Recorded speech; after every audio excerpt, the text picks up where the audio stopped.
قال الله سبحانه وتعالى: أعوذ بالله من الشيطان الرجيم ولو شاء الله لجعلكم أمة واحدة ولكن ليبلوكم فيما آتاكم فاستبقوا الخيرات إلى الله مرجعكم جميعا.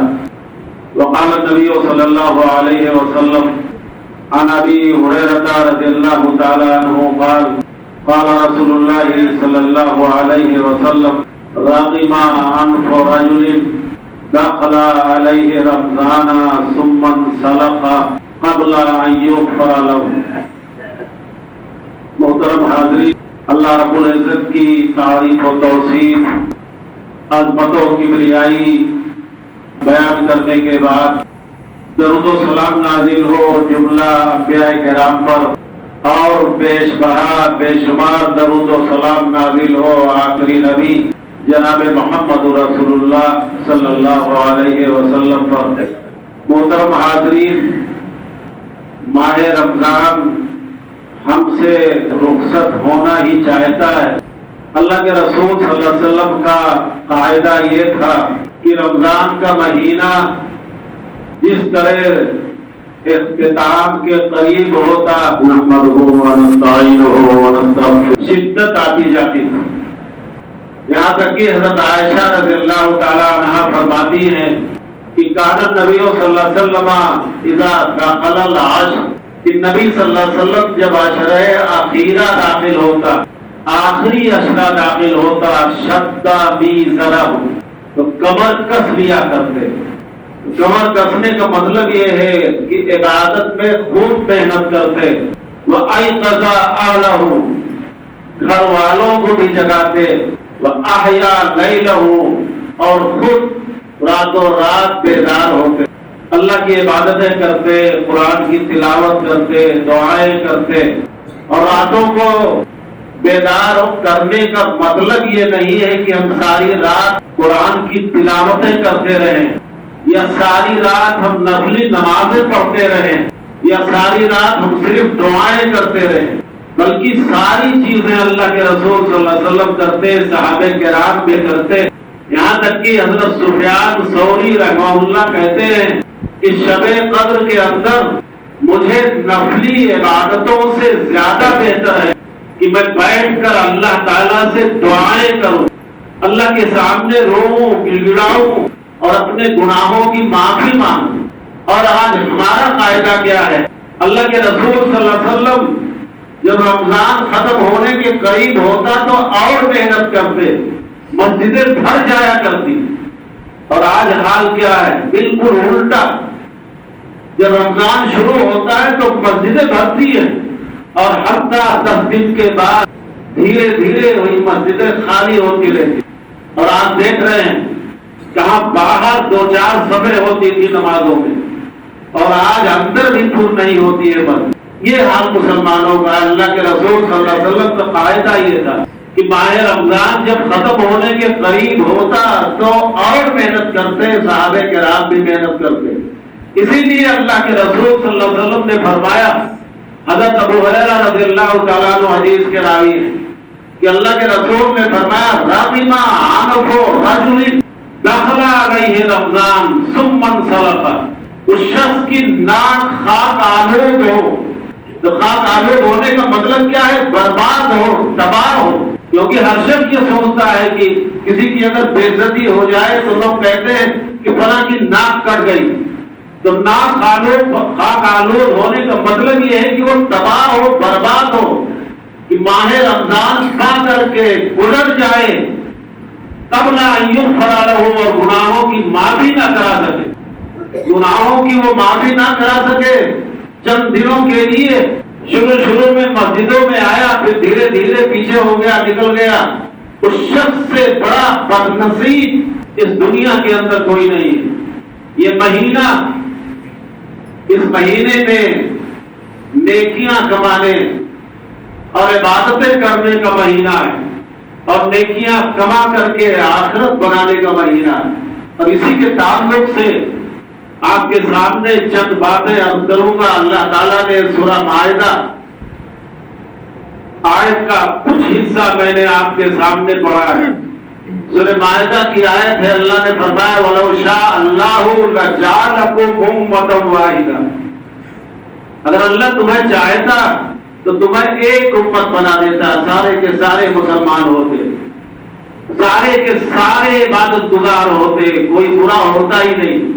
لیکن اللہ نے ایسا کیوں کیا؟ وَلَٰكِن لِيَبْلُوَكُمْ فِيمَا آتَاكُمْ، لیکن اللہ کا ارادہ یہ ہے، اللہ یہ چاہتا ہے کہ تمہیں دے کر کے، چاہے وہ دولت ہو، چاہے صحت ہو، تندرستی ہو، طاقت ہو، قوت ہو، یہ ساری نعمتیں اللہ دے کر کے آزمانا چاہتا ہے. اور اسی لیے اللہ تعالیٰ نے یہ چھوٹ دی ہے. اس لیے اللہ نے فرمایا کہ لوگوں فاستبقوا الخیرات، نیکیوں میں آگے بڑھو، الی اللہ مرجعکم جمیعا، اللہ ہی کی طرف تمہیں لوٹ کر جانا ہے، سب کو اللہ ہی کی طرف لوٹ کر جانا ہے. عقل مند وہ ہے، ہوشیار وہ ہے جو اس مہینے کو پا کر کے نیکیاں کماتا ہے، آخرت بناتا ہے. اور اس شخص سے بڑا بدنصیب کوئی شخص نہیں ہے جس کو موقع ملے اور اسی طرح یوں ہی جیسے اور رمضان گزرے ایسے یہ بھی گزر گیا. اللہ تعالیٰ نے اس رمضان کے تعلق سے سورہ دخان کے اندر کہا، مشہور آیت ہے اور بارہا آپ نے سنا ہوگا، انا کنا انزلناہ فی لیلۃ مبارکہ، انا انزلناہ فی لیلۃ مبارکہ انا کنا منذرین، ہم نے اس قرآن کو مبارک رات میں نازل کیا ہے، ہم ڈرانے والے. فیہا یفرق کل امر حکیم، اس دن ہر مضبوط پختہ کام کا فیصلہ کیا جاتا ہے. اور آپ جانتے ہیں یوں لوگ مانے کہ مبارک رات سے مراد دوسری راتیں ہیں، لیکن صحیح یہ ہے کہ مبارک رات سے مراد شب قدر ہے. اور شب قدر کی فضیلتیں آپ نے بارہا سنی ہوگی. موٹی موٹی 4 فضیلتیں میں آپ کے سامنے بیان کرنا چاہتا ہوں. سب سے بڑی فضیلت تو یہ ہے کہ شب قدر میں قرآن کا نزول ہوا، یعنی مفسرین کے مطابق لوح محفوظ سے اللہ تعالیٰ نے قرآن کو بیت العزہ جو سمائے دنیا پر ہے وہاں نازل کیا، پھر وقفہ وقفہ قرآن نازل ہوتا رہا. اور دوسری فضیلت یہ ہے کہ اس رات میں فرشتے اور روح الامین نازل ہوتے. اور تیسری فضیلت یہ ہے کہ اسی رات میں سال بھر کے فیصلے اللہ کی طرف سے لیے جاتے ہیں، چاہے وہ روزی کا مسئلہ ہو، کسی کی موت کا مسئلہ ہو، پیدائش کا مسئلہ ہو، اور اسی طرح کوئی حکم نافذ کرنا ہو، کوئی پریشانی اور مصیبت نازل کرنا ہو، اسی رات فیصلے کیے جاتے ہیں. اب آپ کے دماغ میں ایک سوال آ سکتا ہے کہ ماں کے پیٹ میں جب بچہ ہوتا ہے 4 مہینے کا تو اللہ تعالیٰ اس کی روزی، اس کی عمر، ساری چیزیں لکھ دیتا ہے، پھر اللہ اس رات میں تو فیصلہ کرتا کیسے کرتا ہے؟ حافظ ابن کثیر نے تفسیر ابن کثیر میں اس کا ذکر کیا ہے کہ اس کا مطلب یہ ہے کہ اللہ تعالیٰ لوح محفوظ جہاں ساری چیزیں انسانوں کی لکھی ہوئی ہیں قیامت تک جتنے لوگ پیدا ہوئے، اللہ تعالیٰ لوح محفوظ سے اس رات پورے سال کا حکم، پورے سال کے فیصلے فرشتوں کے سپرد کرتا ہے، فرشتوں کے حوالے کرتا ہے. اسی لیے ربیعہ بن کلثوم فرماتے ہیں کہ میں حضرت حسن بصری کے پاس بیٹھا ہوا تھا. حضرت حسن بصری مشہور تابعی، وہ کہتے ہیں کہ میں ان کے پاس بیٹھا ہوا تھا. ایک آدمی نے کہا یا ابا سعید، حضرت حسن بصری کی کنیت ابو سعید تھی، کہا یا ابا سعید لیلۃ القدر فی کل رمضان، کیا شب قدر ہر رمضان میں یعنی ہر سال شب قدر ہوتی ہے؟ فیہا یفرق کل امر حکیم، اور اسی رات اللہ تعالیٰ ہر مضبوط فیصلہ کرتا ہے.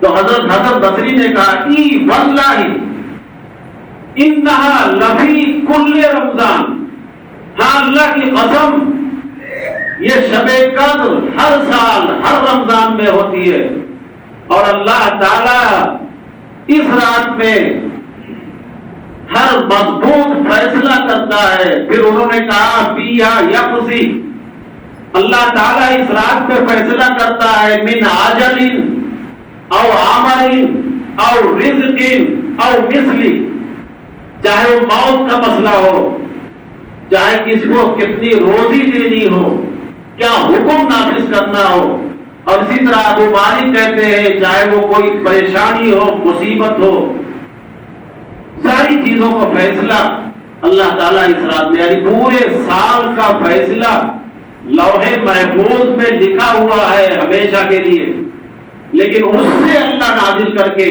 ایک سال کا فیصلہ اس رات میں اللہ تعالیٰ کرتا ہے۔ یہ شب قدر کی فضیلت ہے۔ ہمیں چاہیے کہ ہم شب قدر میں بیدار ہو کر کے نیکیاں کمائیں، آخرت بنائیں، اور آخرت بنانے کے لیے ہمیں نیکیاں کرنی ہوگی۔ وہ صحابہ کرام، ان کی تاریخیں پڑھیے، سیرتیں پڑھیے۔ حضرت ابی بن کعب مشہور صحابی رسول، ان کے بارے میں صحابی بیان کرتے ہیں کہ مسجد نبوی سے ان کا گھر سب سے دور تھا، ان سے کسی کا گھر مسجد نبوی سے دور تھا ہی نہیں، لیکن اللہ کے رسول صلی اللہ علیہ وسلم یشہد الصلاۃ مع نبی صلی اللہ علیہ وسلم، نبی صلی اللہ علیہ وسلم کے ساتھ ہر نماز میں حاضر ہوتے، پیدل آتے، پریشانیاں اٹھاتے، لیکن ہر نماز کے اندر حاضر ہوتے تھے۔ کسی صحابی نے کہا پریشانی دیکھ کر کے، کہا لوش تریتا حمارا ترکبہ فی الظلماء والرمضاء، اگر آپ چاہیں تو سواری خرید لیں، آپ کو چاہیے کہ ایک سواری خرید لیں، جیسے آج فیشن بنا ہوا ہے، قبرستان جانا ہو تو سواری سے، عید کی نماز پڑھنے جانا ہو تو سواری سے، مسجد میں نماز پڑھنے آنا ہو تو سواری سے۔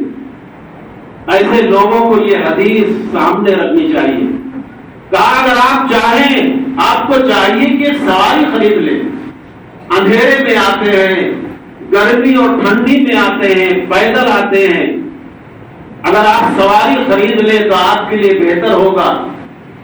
جانتے ہیں انہوں نے کیا جواب دیا؟ کہا ما یسرنی ان منزلی یلزق المسجد، مجھے یہ اچھا نہیں لگتا، مجھے یہ پسند نہیں ہے کہ میرا گھر مسجد نبوی سے بالکل ملا ہوا ہو۔ حالانکہ مسجد کے پڑوس میں رہنے کو لوگ باوقت سمجھتے ہیں، بھلے میں نمازی ہوں، لیکن انہوں نے کہا کہ میں نہیں چاہتا کہ میرا گھر مسجد نبوی سے ملا ہوا ہو، مجھے پسند نہیں۔ صحابہ نے اللہ کے رسول صلی اللہ علیہ وسلم، صحابہ کو تعجب ہوا، اللہ کے رسول کے پاس شکایتاً پہنچے اور کہا کہ اللہ کے رسول فلاں صحابی ابی بن کعب وہ کہتے ہیں کہ مسجد میں کے پڑوس میں، مسجد نبوی کے پڑوس میں رہنا مجھے پسند نہیں ہے۔ اللہ کے رسول نے بلوایا حضرت ابی بن کعب کو، اللہ کے رسول نے بلوایا اور کہا کہ تم نے ایسی ایسی بات کہی ہے۔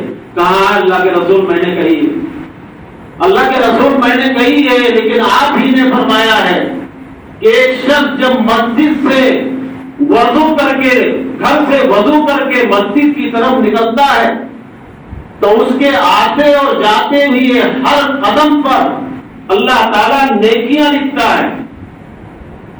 یا نبی اللہ عرضت ان یکتب اقبالی اذا اقبلت المسجد ورجوعی اذا رجعت، اللہ کے رسول میرا ارادہ بس یہی ہے کہ جب میں مسجد نبوی میں آؤں، دور سے آؤں، تو ہر قدم کے بدلے اللہ نیکیاں لکھے۔ ورجوعی اذا رجعت، جب واپس ہوں تو اللہ تعالیٰ واپس ہونے پر ہر قدم کے بدلے نیکیاں لکھے۔ یہ نیکیاں حاصل کرنے کی فکر اور اس سے آخرت بنانے کی فکر صحابہ کرام، اللہ کے رسول صلی اللہ علیہ وسلم نے فرمایا آتاک اللہ، آتاک اللہ، اور دوسری روایت میں انتاک اللہ ذالکا کلہ یا ذالکا اجمع، اللہ تعالیٰ تمہیں تمام چیزیں دے۔ گویا کہ اللہ کے رسول نے دعا کی، اللہ تعالیٰ گویا کہ تمہیں تمام نیکیاں عطا کرے گا۔ یہ نیکیاں حاصل کرنے کا جذبہ تھا صحابہ کرام کا، اور صحابہ کرام نہیں، صحابیات بھی پیچھے نہیں رہتی۔ حضرت زینب، حضرت عبداللہ ابن مسعود رضی اللہ تعالیٰ عنہ کی بیوی، وہ کہتی ہے کہ مسجد نبوی میں بیٹھی ہوئی تھی، اللہ کے رسول صلی اللہ علیہ وسلم کو دیکھا، فرما رہے تصدقنا ولو بالحلی، عورتیں صدقہ کرو چاہے زیورات ہی کا صدقہ کرو تم۔ اور راوی فرماتے ہیں کہ حضرت زینب جو حضرت عبداللہ ابن مسعود کی بیوی ہے، ان کا قاعدہ یہ تھا کہ عبداللہ ابن مسعود غریب شوہر تھے اور یہ مالدار بیوی تھی۔ وَكَانَتْ تُنْفِقُ عَلَىٰ عَبْدِ اللَّهِ وَأَيْتَامٍ فِي جَوْرِهَا، اور ان کا قاعدہ یہ تھا کہ وہ خود عبداللہ ابن مسعود پر خرچ کرتی اور بہت سے یتیم بچوں کی کفالت بھی کیا کرتی۔ چنانچہ انہوں نے کہا اپنے شوہر عبداللہ ابن مسعود سے کہ صلی رسول اللہ صلی اللہ علیہ وسلم، اللہ کے رسول سے جا کے آپ پوچھئے ایجزی عنی ان انفق علیک، کیا میرے لیے یہ کافی ہوگا، جائز ہوگا کہ میں آپ کے اوپر صدقہ کروں؟ یعنی جو صدقہ مجھے نکالنا ہو میں خود آپ کو دوں، یعنی بیوی شوہر کو دے۔ آپ جا کے اللہ کے رسول سے پوچھئے۔ حضرت عبداللہ ابن مسعود کو غیرت آئی، شرم آئی، جیسے آج کے زمانے میں بہت سارے لوگ ایسے ہیں جو بیویوں کا کھا رہے ہیں۔ ایسے انہوں نے سوچا کہ شاید لوگ یہ سوچیں کہ دیکھو بیوی کا کھا رہا ہے، اس لیے انہوں نے کہا صلی انت رسول اللہ صلی اللہ علیہ وسلم، تم خود جا کر کے اللہ کے رسول سے پوچھو، اللہ کے رسول سے تم خود جا کر کے یہ مسئلہ پوچھو۔ چنانچہ حضرت زینب کہتی ہے فانطلقت الی النبی صلی اللہ علیہ وسلم، میں نبی صلی اللہ علیہ وسلم کے پاس گئی، جب میں آپ کے حجرے کے قریب پہنچی فوجدت امرأۃ من الانصار حاجتها مثل حاجتی، تو میں نے دیکھا کہ ایک انصاریہ عورت مجھ سے پہلے موجود ہے اور اس کا بھی سوال، اس کا بھی مسئلہ وہی ہے جو میرا، یعنی وہ بھی اپنے شوہر کے اوپر خرچ کرنا چاہتی تھی۔ چنانچہ ہماری ہمت تو تھی نہیں کہ اللہ کے رسول صلی اللہ علیہ وسلم، اتنا ادب اور احترام تھا، وہ کہتی ہیں کہ ہماری ہمت نہیں تھی کہ میں اللہ کے رسول صلی اللہ علیہ وسلم سے خود پوچھوں۔ چنانچہ ہم نے حضرت بلال سے کہا کہ جا کے اللہ کے رسول سے یہ مسئلہ پوچھو، وَلَا تُخْبِرْنَا بِنَا، لیکن بتانا نہیں کہ وہ عورتیں کون ہیں، دروازے کے اوپر کون کھڑی ہیں۔ حضرت بلال گئے، اللہ کے رسول سے پوچھا، اللہ کے رسول نے پوچھا وما ہما، وہ دونوں کون ہیں؟ اب اللہ کے رسول پوچھ رہے ہیں تو بتانا پڑے گا۔ کہا زینب، کہا زینب۔ اللہ کے رسول سے حضرت بلال نے کہا کہ زینب ہے اور ایک انصاریہ عورت۔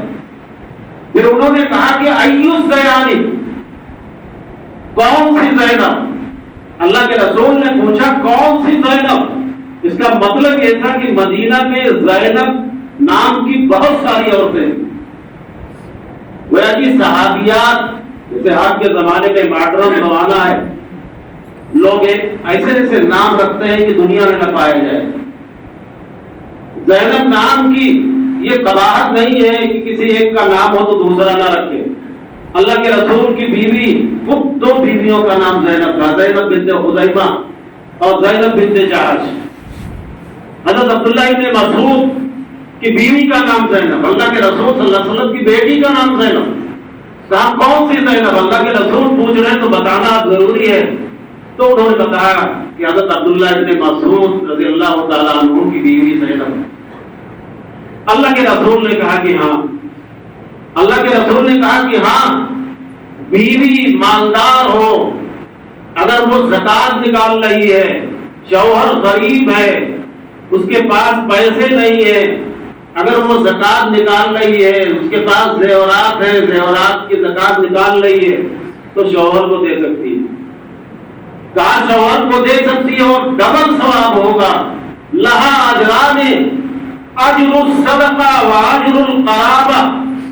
ایک تو صدقہ کا ثواب یعنی صدقہ کرنے کا ثواب، اور دوسرا رشتہ داری اور شوہر کی خدمت کا ثواب.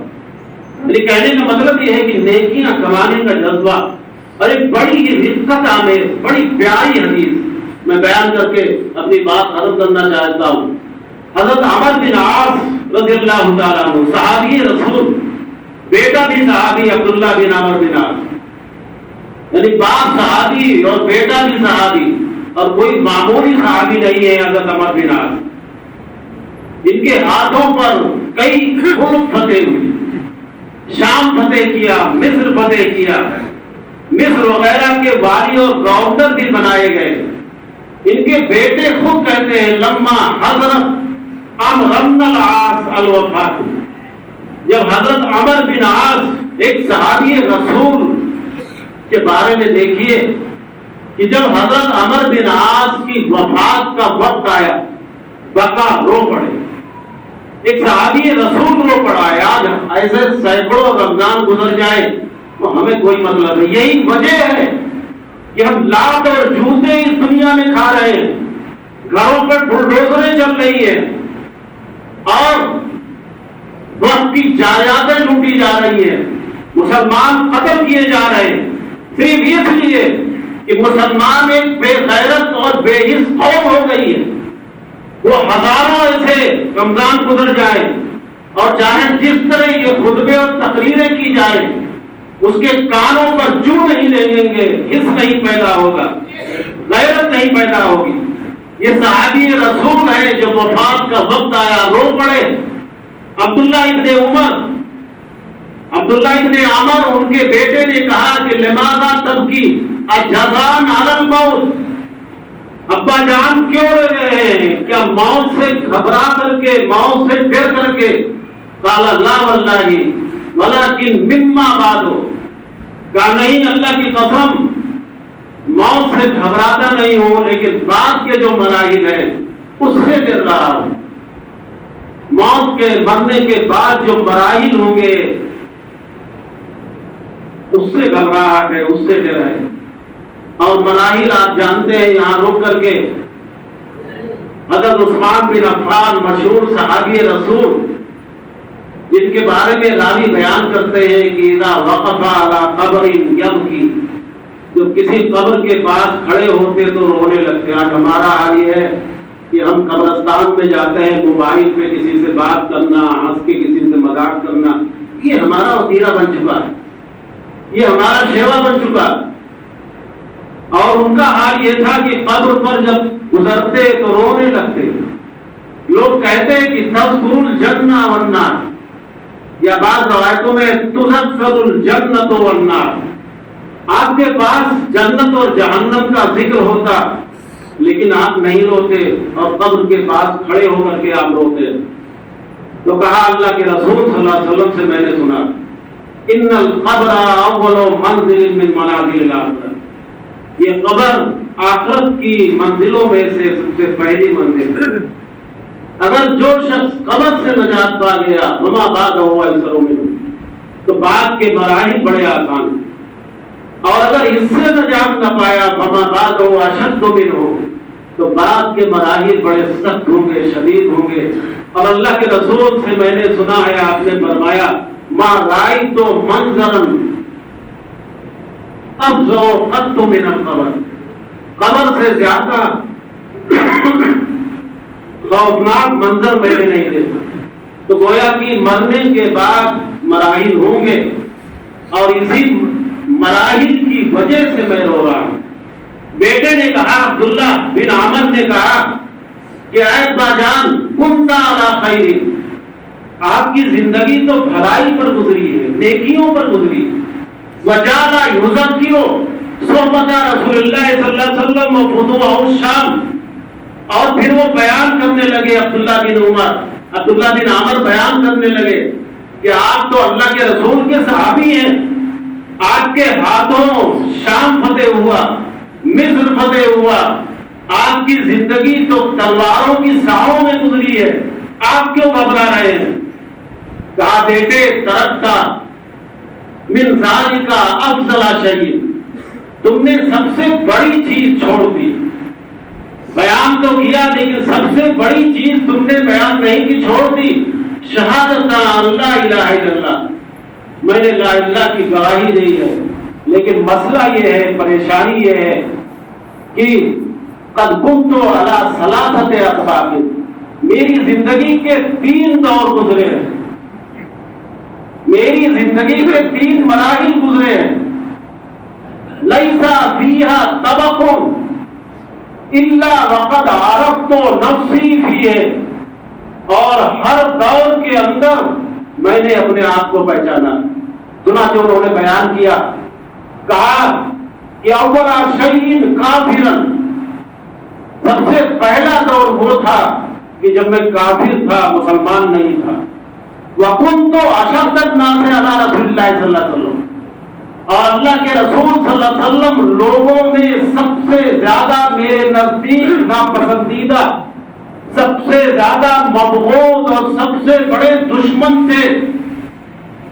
وَإِذَا مِتُّ حِينَئِذٍ، اگر اس وقت میری وفات ہو جاتی، کہا اگر اس وقت میری وفات ہو جاتی وجبت لی النار، تو یقینی ہے کہ میں جہنمی ہوتا، یقینی ہے کہ میرے لیے جہنم واجب ہو جاتی۔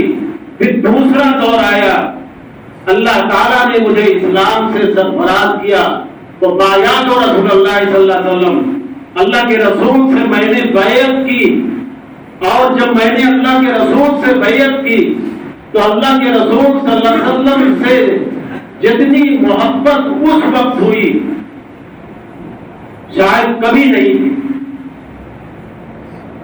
کبھی اس وقت اس سے زیادہ کبھی میرے دل کے اندر محبت نہیں تھی۔ اور پھر تیسرا دور آیا، گویا کہ انہوں نے اس وقت کہا کہ اگر اس وقت میں مر جاتا، اس حالت میں مر جاتا، تو جیسے پہلی حالت میں میرے لیے جنت و جہنم واجب تھی، یہاں یہ نہیں کہا کہ میرے لیے جنت واجب، بلکہ یہ کہا رجوت ان اکون من اہل الجنہ، مجھے امید تھی۔ آج لوگ چند نیکیاں کرتے تو لگتے ہیں کہ جنت کے ٹھیکیدار بن گئے، وہ کہتے ہیں کہ مجھے امید تھی کہ اللہ مجھے جنت میں داخل کر دیتا۔ اور پھر تیسرا دور آیا، تیسرا دور یہ آیا، ثم اولینا اشیاء، مجھے وہ عہدے دیے گئے، اور دوسری روایت میں ثم تلبست بالسلطان واشیاء، پھر مجھے عہدے اور اقتدار دیے گئے۔ کس قدر اقتدار سے ڈر رہے تھے، آج اقتدار کے لیے لڑ رہے ہیں، ملائی کوئی کھا رہا ہے بیٹھا ہوا۔ افسوس تو اس بات کا ہے کہ اس محلے میں لڑ رہے ہیں لوگ، ملائی کوئی کھا رہا ہے، اقتدار کوئی کر رہا ہے، عہدہ کسی کے پاس ہے، اور لڑ رہے ہیں اس محلے میں۔ ان کو عقل نہیں آتی ہے، ان کو غیرت نہیں آتی ہے کہ ہمیں جو مل گیا ہم اس کو چلائیں آرام سے، لڑے کیوں؟ عہدہ ملے کسی کو، فائدہ کوئی اٹھائے، خود کوئی کرے، اور لڑ رہے ہیں یہ لوگ، سمجھ میں نہیں آتا۔ حضرت عمر بن عاص کہتے ہیں اولینا اشیاء، ہمیں عہدے دیے گئے، ہمیں اقتدار ملا، لیکن جانتے ہیں کیا کہتے ہیں؟ لا ادری ما فیہا، میں نہیں جانتا اللہ میرے ساتھ کیا کرے گا۔ اس عہدے کو میں نے اچھی طرح نبھایا کہ نہیں نبھایا مجھے نہیں معلوم۔ پھر بیٹے سے کہا فیضا متو، جب میں مر جاؤں، ایک صحابی کہہ رہے ہیں جب میں مر جاؤں فلا تذهبنی ناہیہ، تو میرے پیچھے کوئی رونے والی یا رونے والا نہ جائے۔ وشد علی ازاری، اور کہا میری کمر کس کے باندھ دینا۔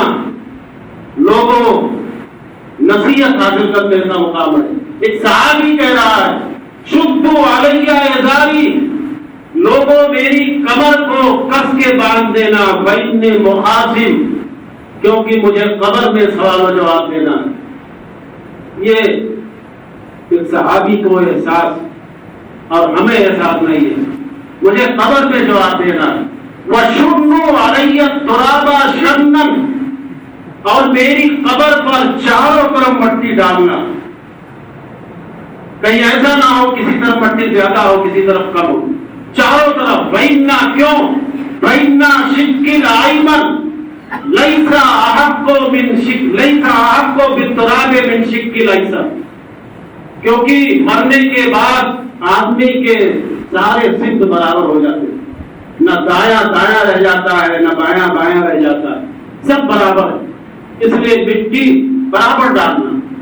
وَلَا تَجْعَلْنَا عَلَىٰ قَبْرِي خَشْبَةً وَلَا حَجْرًا، اور یہ مت دیکھنا کہ میری قبر کے اوپر کوئی لکڑی یا کوئی پتھر مت لگانا، آج جیسے لوگ لگائے دیتے تو فلاں صاحب نے پتھروں میں لکھوا دیا فلاں صاحب، کہتے ہیں کوئی لکڑی یا کوئی پتھر نہ لگانا۔ حضرت عبداللہ ان کے بیٹے کہتے ہیں پھر آپ نے فرمایا، دعا کی، اللہم امرتنا فعصینا، اے اللہ تو نے ہمیں حکم دیا لیکن ہم نے ضائع کر دیا۔ ایک صحابی کہہ رہا ہے آج جتنے احکام اللہ اس کے رسول کے ہم ضائع کر رہے ہیں، تو نے ہمیں حکم دیا لیکن ہم نے ضائع کر دیا۔ وَنَهَيْتَنَا فَرَكِبْنَا، اور تو نے ہمیں منع کیا لیکن ہم نہ مانے، بہت ساری چیزوں سے تو نے ہمیں منع کیا لیکن ہم نہیں مانے۔ لا بَرِيٌّ فَاعْتَذِرْ، کون ہے جس سے میں عذر پیش کروں؟ لوگوں آنکھوں میں آنسو آ جانے کا موقع ہے، کون ہے جس سے میں عذر پیش کروں؟ وَلَا عَزِيزٌ فَانْتَظِرْ، کون یہاں قریبی بیٹھا ہے جس سے مدد طلب کروں؟ وَلَكِنْ لَا إِلَٰهَ إِلَّا أَنْتَ، لیکن تو معبود ہے، تیرے ساتھ کوئی معبود نہیں۔ حضرت عبداللہ بن عامر کہتے ہیں فَمَا زَالَ يَقُولُهَا، برابر یہی کہتے رہے حتیٰ ماتا، یہاں تک کہ وفات ہو گئی۔ تو لوگوں کہنے کا مطلب یہ ہے یہ ہو سکتا ہے اگلا رمضان ہمیں نہ ملے، ہم جتنے دن یہ باقی ہے نیکیاں کر لیں، آخرت بنا دیں۔ اللہ تعالیٰ سے دعا ہے کہ اللہ تعالیٰ رمضان کے ان بقیہ دنوں میں ہمیں نیکیاں کرنے کی توفیق عطا فرمائے۔ وآخر دعوانا ان الحمد للہ رب العالمین۔ اقول قولی ھذا واستغفر اللہ لی ولکم ولسائر المسلمین واستغفروہ من کل ذنب انہ هو الغفور الرحیم۔